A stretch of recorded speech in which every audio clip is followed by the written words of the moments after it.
ಅಮ್ಮನ ನೆರಳು ಕಾರ್ಯಕ್ರಮದ ಅವಿನಾಶ್ ಶೆಟ್ಟಿಯವರ ಈ ಅದ್ಭುತ ಕಾರ್ಯಕ್ರಮಕ್ಕೆ ನಾವೆಲ್ಲ ತಲೆಬಾಗಬೇಕಾಗತ್ತೆ. ಯಾಕಂದರೆ ನಾವೆಲ್ಲ ಶಿಕ್ಷಣ ಸಂಸ್ಥೆಯನ್ನು ಕಟ್ಟಿ ಬೆಳೆಸಿದರೂ ವಿದ್ಯಾರ್ಥಿಗಳಿಗೆ ಅವರ ಮಾನ್ಯ ಶಾಸಕರ ಒಂದು ಸಹಕಾರದಿಂದ ಈ ಅದ್ಭುತ ಕಾರ್ಯಕ್ರಮ ನೆರವೇರಿಸೋದು ಭಾಳ ಸಂತೋಷದ ವಿಷಯ. ಯಾಕಂದರೆ ಕಾರ್ಕಳ ಗಾಂಧಿನಗರದಲ್ಲಿ ಪಟಾಕಿಗಳ ಮುಖಾಂತರ, ಯಾಕಂದರೆ ಅವರವರ ಫ್ಯಾಮಿಲಿಯವರು ನಿಂತ್ಕೊಂಡು ಪಟಾಕಿ ಮಾರಾಟ ಮಾಡಿ ಬಂದಂಥ ಹಣದಿಂದ ಈ ಟ್ರಸ್ಟ್ ನಡೆಸೋದು ಭಾಳ ಅದ್ಭುತ ಕಾರ್ಯಕ್ರಮ. ಯಾಕಂದರೆ ಅವರು ದಾನಿಗಳಿಂದ ನೆರವು ತಗೊಳ್ತಾರೆ, ಆದರೆ ಅವರ ಸ್ವಂತ ಶ್ರಮದಿಂದ ಇಂಥ ಕಾರ್ಯಕ್ರಮ ಮುಖಾಂತರ ಅವರು ನೆರವೇರಿಸೋದು ಭಾಳ ಸಂತೋಷದ ವಿಷಯ.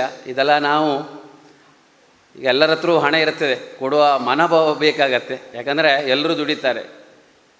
ಕೆಲವರು ಮಕ್ಕಳ ವಿದ್ಯಾಭ್ಯಾಸಕ್ಕಾಗಿ ಇಂತಿಷ್ಟು ಹಣವನ್ನು ತೆಗೆದಿರಿಸುವುದು, ಆದರೆ ಹಣವಿದ್ದವರೆಲ್ಲರೂ ಕೊಟ್ಟರೆ ನಮ್ಮ ರಾಜ್ಯ ರಾಮರಾಜ್ಯ ಆಗತ್ತೆ.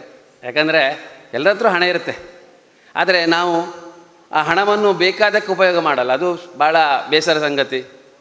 ವಿದ್ಯಾರ್ಥಿಗಳೇ, ಅವರು ಈ ಕೊಟ್ಟ ಹಣ ಉಂಟಲ್ವ, ಇದು ಸ್ಕಾಲರ್ಶಿಪ್ ಅಂತೇಳಿ, ಇದು ಯಾವುದೇ ಮೊಬೈಲ್ ತೊಗೊಳ್ಲಿಕ್ಕಾಗಲಿ ಅಥವಾ ದೈನಂದಿನಕ್ಕೆ ಬೇರೆ ಬೇರೆ ಖರ್ಚು ಮಾಡುವಂಥದ್ದಲ್ಲ. ಇದು ಕೊಟ್ಟಂಥ ಹಣ ನಿಮ್ಮ ಜೀವನದಲ್ಲಿ ನೀವು ಒಳ್ಳೆಯ ಸ್ಥಾನಕ್ಕೆ ಹೋಗಿ ಬಂದ ಹಣದಿಂದ ಸಹಿತ ನಿಮಗೆ ಇನ್ನೊಂದು ಮಕ್ಕಳಿಗೆ ಕೊಡುವಂಥ ವ್ಯವಸ್ಥೆ ಆಗಬೇಕು. ಇದು ನಾವೆಲ್ಲ ಮನಗೊಂಡು ಕೆಲವರು ನಾವು ನೋಡ್ತಿರ್ತೇವೆ, ಕಾರ್ಯಕ್ರಮ ಮಾಡ್ತಾರೆ, ಆ ಹಣದ ವ್ಯಾಲ್ಯೂ ಗೊತ್ತಿರೋದಿಲ್ಲ. ಆ ವಿದ್ಯಾರ್ಥಿಗಳೇ ಯಾರೇ ಆಗಲಿ ಇಂಥ ಸ್ಕಾಲರ್ಶಿಪ್, ಯಾಕಂದರೆ ಅವರು ದೀಪಾವಳಿಯ ಪಟಾಕಿ ಮಾರಿ ತಂದಂಥ ಹಣ ಅದಕ್ಕೆ ಎಷ್ಟು ವ್ಯಾಲ್ಯೂ ಇರ್ತದೆ ಆ ಹಣಕ್ಕೆ. ಯಾಕಂದರೆ ಆ ಹಣದಿಂದ ಕೆಲವು ನಾವು ನೋಡ್ತಿರ್ತೇವೆ, ಏನು ಅವರು ಸ್ಕಾಲರ್ಶಿಪ್ ಕೊಟ್ಟಿದ್ದಾರೆ ಅದನ್ನು ಒಳ್ಳೆಯ ಉಪಯೋಗ ಮಾಡಿದರೆ ಖಂಡಿತ ನೀವು ಯಶಸ್ವಿ ಆಗತ್ತೆ.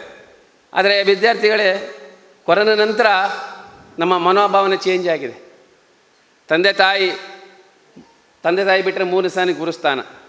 ಅದನ್ನು ನಾವು ಮನಸ್ಸಲ್ಲಿ ಇಟ್ಕೊಳ್ಬೇಕಾಗತ್ತೆ. ತಂದೆ ತಾಯಿಗಳು ಎಷ್ಟು ಜೀವನದಲ್ಲಿ ನಿಮಗಾಗಿ ತ್ಯಾಗ ಮಾಡ್ತಿದ್ದಾರೆ ಅಂಥೇಳಿ ಅದು ನೋಡಿ ಕಲಿಬೇಕಾಗತ್ತೆ. ಎಷ್ಟು ಬೇಸರ ಸಂಗತಿ ಅಂದರೆ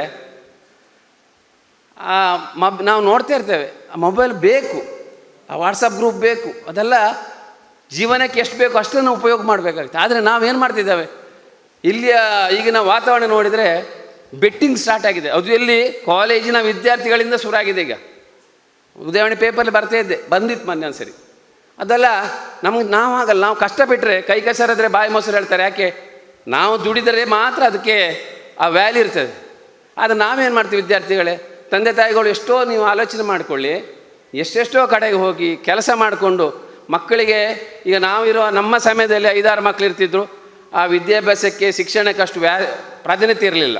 ಈಗ ಏನಾಗಿದೆ, ತಂದೆ ತಾಯಿಗಳೇ ಸ್ಯಾಕ್ರಿಫೈ ಮಾಡಿಕೊಂಡು 1 ಅಥವಾ 2 ಮಕ್ಕಳು ಇಟ್ಕೊಳ್ತಿದ್ದಾರೆ. ಯಾಕಂದರೆ ಜಾಸ್ತಿ ಮಕ್ಕಳಿದ್ರೆ ಅವ್ರ ವಿದ್ಯಾಭ್ಯಾಸಕ್ಕೆ ಏನು ತೊಂದರೆ ಆಗುತ್ತೆ, ಅವರ ಭವಿಷ್ಯಕ್ಕೆ ತೊಂದರೆ ಆಗುತ್ತೆ ಅಂತೇಳಿ ಎಷ್ಟೆಷ್ಟೋ ಕಡೆ ನಾವು ನೋಡ್ತಿದ್ದೆ. ನಮ್ಮ ಶಿಕ್ಷಣ ಸಂಸ್ಥೆಯಲ್ಲಿ ಸರ್, ಆ ಫೀಸ್ ಕಟ್ಟಬೇಕಾದ್ರೆ ಆ ಸೊಸೈಟಿಲಿ ಸಾಲ ಮಾಡಿ ಮಂತ್ಲಿ ಅಥವಾ ಇನ್ಸ್ಟಾಲ್ಮೆಂಟ್ ಮಾಡ್ಕೊಂಡು ಫೀಸ್ ಕೊಡುವಂಥ ವ್ಯವಸ್ಥೆ. ಆ ವಿದ್ಯಾರ್ಥಿಗಳದ್ದು ನೆನಪು ಮಾಡ್ಕೊಡೋದಿಲ್ಲ. ಅದು ಬೇಸರ ಸಂಗತಿ. ಮಕ್ಕಳು ಈಗ ಎಲ್ಲ ಮಕ್ಕಳು ದುಡಿದ್ರೆ, ಈಗ ರ್ಯಾಂಕ್ ಈಗ 95% ಹೇಳ್ತೀರಲ್ಲ, ಅದು ಎಲ್ಲ ಮಕ್ಕಳಿಗೆ ಆಗತ್ತೆ. ಯಾಕಾಗಲ್ಲ? ನೀವು ದುಡಿಬೇಕು. ಈಗ ನೀವು ದುಡಿದೇನಂತ ಹೇಳಿದ್ರೆ, ತಂದೆ ತಾಯಿಗಳು ನಿಮಗೇನು ವಿದ್ಯಾಭ್ಯಾಸ ಕೊಡ್ತಿದ್ದಾರೆ ಅದನ್ನು ನೀವು ದುಡಿಬೇಕು, ಒಳ್ಳೆ ಮಾರ್ಕ್ ತಗೊಳ್ಬೇಕು, ಶಿಸ್ತು ಬೇಕು, ಮ್ಯಾನರ್ಸ್ ಬೇಕು. ಇದು ನಮ್ಮ ಜೀವನ ಅಳವಡಿಸ್ಕೊಂಡು ಮಾತ್ರ ನಾವು ಜೀವನದಲ್ಲಿ ಸಕ್ಸಸ್. ಈಗ ನಾವೆಲ್ಲ ಈ ಮಟ್ಟ ಬರಬೇಕಾದ್ರೆ ಎಷ್ಟು ಕಷ್ಟ ಬಿಟ್ಟಿದೆ ಅಂತೇಳಿ ಅದು ನಾವೇ ಅನುಭವಿಸ್ತಾ ಇದ್ದೇವೆ. ಯಾಕಂದರೆ ನಾವು 6 ಮಕ್ಕಳು. ಈಗ ದೀಪಾವಳಿ ಹಬ್ಬ ಬರುವಾಗ ಭಾಳ ಖುಷಿ. ಆವಾಗ ಒಂದು ಸರಿ ಏನೋ ನಾನ್ ವೆಜ್ ಮಾಡುವಂಥ ವ್ಯವಸ್ಥೆ ನಾವು ಸಣ್ಣದಿರುವಾಗ. ಆದರೆ ಹೊಸ ಬಟ್ಟೆ ಹಾಕ್ಕೊಳ್ಳೋದು ನಾವು ವರ್ಷಕ್ಕೆ 1 ಸರಿ 2 ಸರಿ. ಹಬ್ಬ ಬಂದ್ಕೊಳ್ಳಿ ಭಾಳ ಖುಷಿ ನಮಗೆ. ಆ ಕಷ್ಟಕರ ಪರಿಸ್ಥಿತಿಲಿ ನಾವು ಬೆಳೆದವರು. ಆದರೆ ಈಗಿನ ವಿದ್ಯಾರ್ಥಿಗಳಿಗೆ ಅದು ಯಾವುದಿಲ್ಲ, ಯಾವ ಬಗ್ಗೆಯೂ ಆಲೋಚನೆ ಇಲ್ಲ. ಈಗ ನಾವು ನೋಡ್ತಾ ಇರ್ತೇವೆಲ್ಲ. ಈಗ ನಾವು ಹಿಂದೆ ಇದೇ ಸಂಸ್ಥೆಯಲ್ಲಿ, ನಾನು ಹಳೆ ವಿದ್ಯಾರ್ಥಿ, PUCಲಿ ನಾವು ಪೆಟ್ಟು ತಿಂದಿದ್ದೇವೆ. ರಘುರಾಮ್ ಸ್ವಾಮೀಜಿ ಯಾರೋ ಮಾಡಿದ ತಪ್ಪಿಗೆ ಪೆಟ್ಟು ಕೊಟ್ಟು, ಆ ಪೆಟ್ಟು ಈಗಲೂ ನೆನಪುಂಟು. ಮನೆಗೆ ಹೋದ ಕೂಡಲೇ ಮತ್ತೆ 2 ಬೀಳ್ತಿತ್ತು. ಈಗ ಹಾಗಲ್ಲ. ಗುರುಗಳೇನಾದ್ರು ನಿಮಗೆ ಉಪದೇಶ ಮಾಡಿದರೆ ಅದೊಂಥರ ನಿಗ್ಲೆಕ್ಟ್. ಅದು ಎಲ್ಲಿ ಗೊತ್ತಾಗುತ್ತೆ ಅಂತೇಳಿ ನೀವು ದುಡಿಯೋ ಸಮಯದಲ್ಲಿ ಗೊತ್ತಾಗುತ್ತೆ ಅದರದ ವ್ಯಾಲ್ಯೂ ಏನಂತ. ಈಗ ಗುರುಗಳಿಗೆ ಯಾವುದೇ ರೀತಿಯಲ್ಲಿ ಎಲ್ಲರೂ ಒಂದೇ. ಯಾಕಂದರೆ ಅವ ಬಡವ, ಅವ ಇದು ಏನಿಲ್ಲ, ಅವನು ದುಡ್ಡಿದ್ದವನು ಏನಿಲ್ಲ. ಆದರೆ ಅವರಿಗೆ ಒಂದು ಮನೋಭಾವ ಇದೆ, ನಾನು ಸರ್ಕಾರಿ ಸಂಬಳ ತಗೊಂಡಿರ್ತೇನೆ ಅಥವಾ ಶಿಕ್ಷಣ ಪ್ರೈವೇಟ್ ಎಲ್ಲಿಯಾರು ತಗೊಂಡಿರ್ತೇವೆ, ನಾವು ಮಕ್ಕಳಿಗೆ ಯೋಗ್ಯವಾದ ಶಿಕ್ಷಣ ಕೊಡಬೇಕು, ಆ ಮಕ್ಕಳು ದೇಶದ ಪ್ರಜೆಗಳಾಗಬೇಕಂತೇಳಿ. ಬಟ್ ಅದನ್ನ ನಾವು ಕೆಲಸ ಆಲೋಚನೆ ಮಾಡಲ್ಲ. ಎಲ್ಲಲ್ಲ, ಯಾರೋ ಎಲ್ಲರೂ ನಾನು ದೂರಿಸೋದಿಲ್ಲ, ಯಾಕಂದರೆ ಎಲ್ಲರೂ ಒಳ್ಳೇದು ಇರ್ತಾರೆ, ಏನೋ ಒಂದು 10-20% ಅವರು ಸಹಿತ ನಾನು ಹೇಳೋದು ವಿದ್ಯಾಭ್ಯಾಸ ಬಗ್ಗೆ ಜಾಸ್ತಿ ಗಮನ ಕೊಡಿ. ಈಗ ನೀವು ಎಷ್ಟೇ ಆಸ್ತಿ ಇದ್ದರೂ ಅದು ಪರ್ಮನೆಂಟ್ ಅಲ್ಲ.